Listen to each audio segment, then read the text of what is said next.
In a world dominated by expensive PDWs, one man stood alone, bringing us a PDW the cost of a 1982 Tercel. That man was Camo and Plaid.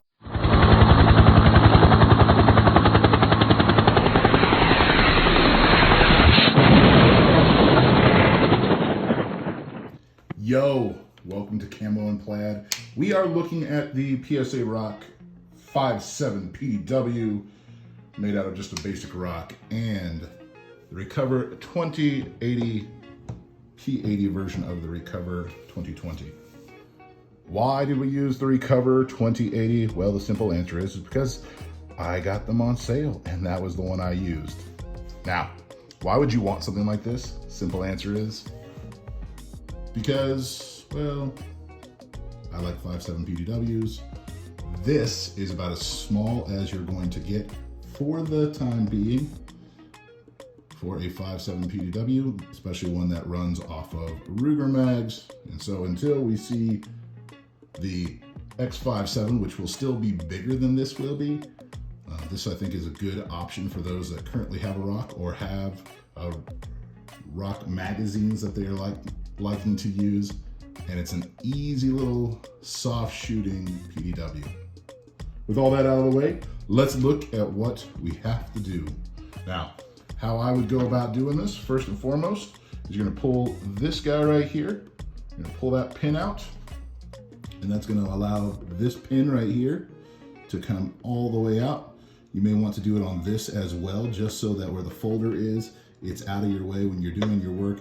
It won't be a big deal though when you're dremeling for the most part, but I would go ahead and remove the pin here and the capture nut there, washer as well. So remove the capture washer here with this plastic nut, and that I just used a flathead screwdriver. It looks kind of like this. You're just gonna come up underneath here. Obviously I can't actually do it for you on camera, but that's how I would do it. Just pop that off and then push that out. All right, so in a minute, it will look exactly like you're about to see it. Just, we're not gonna do it on camera, all right?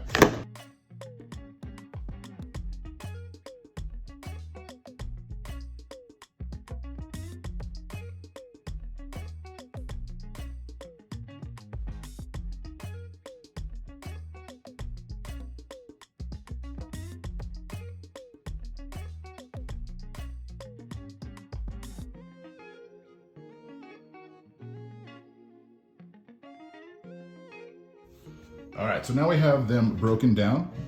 You will see here, this is going to be the right side of it, unmodified. This is the right side modified.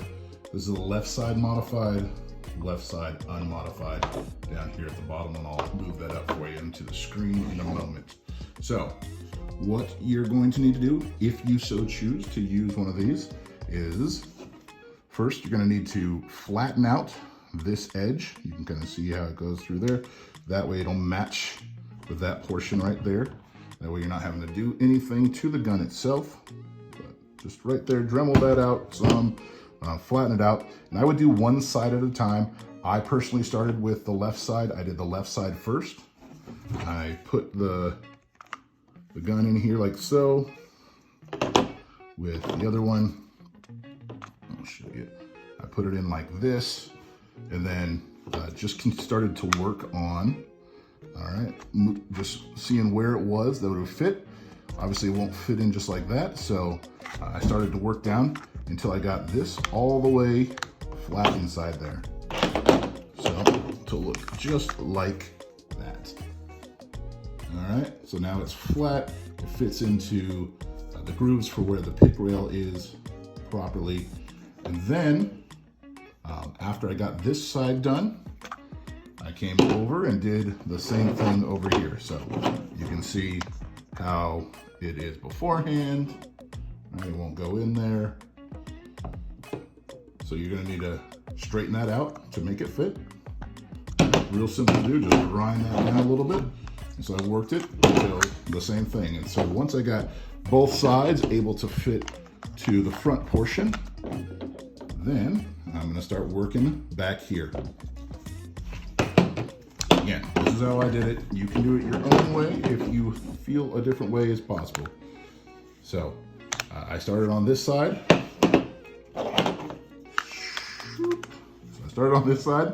And I just looked at where this was going to line up. Right? You can see how much material kind of is going to be needed to be removed here. You don't want to go too deep, so I began to just work back into that. All right, and just take a little bit each time. And so that was how deep I needed to go compared to where it is now, or originally. And so just grind back, and then you're gonna need to grind out a little bit of this portion here, all right, to better fit the side of that frame. And I would just work on one side until you get it to where it will sit kind of like this one. In there, you can see there's not a ton of flex on it. It just kind of fits back in there the same way as your P80 would if it was properly built for a rock pistol. Once you get this side done, I put these two together like so, and I begin to work back with it in the same way. Had to cut back some of this material. You can see the difference in some of the edges there. So cut back that, flattened it out. Obviously, you can make it look a lot prettier. I don't really care because nobody's going to be, looking at this when it's hiding in my bag or on my person. So just as far back as you need to, make sure you leave enough of a lip to keep this down. All right, that way we don't have that slip out while we're shooting. This you can feel here, like it's still very sturdy. You can't feel it, but I can. And you just want to keep working back, work back, until you have a nice, fairly even plane. All right, and then once you have everything in there, I came in and, especially since I'm a right-handed shooter, I cut this back because the overhang on this side, you can see kind of how it goes straight across. So this actually sits just below the frame opening for the trigger. And so that was just too high and kind of uncomfortable in my finger. So kind of cut that back some, came all the way back here, flattened this out for my hand so that there's a better palm swell back here, or a better spot for the fat portion of your hand there. And then on the other side, right here is where our slide lock lands. And so I would just cut this back to where this can function properly without having to worry about it hitting the plastic. You just want to make sure that there's enough room. Now, I don't have it high enough to where I can actually run it with my thumb. I can get it in there, but it's not real easy because of the way that slide lock is. But for the most part, I'm going to be running this off the site anyways. So that's just an option. I would make sure that you cut it up high enough to where it clears, but then I wouldn't worry too much beyond that. And then on the left side, I did the same thing. I didn't go quite as deep because, well, I'm not as high up generally on the trigger guard when I'm not shooting, so I don't need quite as much clearance there, but enough there that your finger can clear. Let's see how this one ended up. All right, so yeah, just obviously it was straight across here before.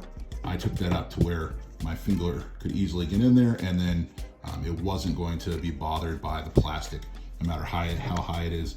This side, you can see I just took it down a little bit, but it is in fact in line with the base of the frame right here, so it's still not going to be in the way if I have to switch hands to fire. So those are all it takes to turn this little guy into a nice little PDW.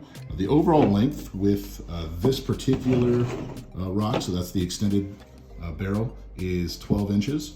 You can of course cut it down a little bit more. You'll probably gain about 3/4 of an inch when it's all said and done if you go with the shorter version. And that of course will make it that much smaller. The whole purpose for this is just to give you the most compact and capable pistol that you can use. Anything to help you extend those distances that you might be capable of hitting with this pistol. I like 5.7.